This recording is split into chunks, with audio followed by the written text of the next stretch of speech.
How to activate Do Not Disturb mode on FITBIT Versa 2? Hello friends, if you are searching how to activate Do Not Disturb mode on FITBIT Versa 2, so try this method. Today in this video, we are going to tell you how you can activate Do Not Disturb mode on FITBIT Versa 2.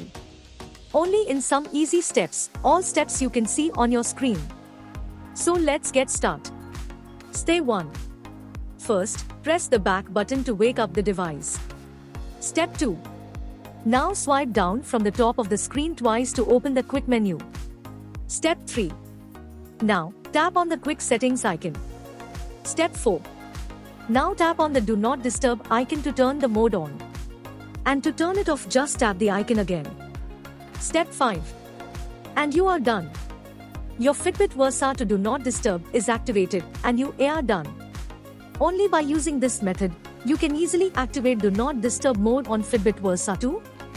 Hope you liked this video. If yes, please hit a like button and don't forget to subscribe our YouTube channel. Thanks for watching this video.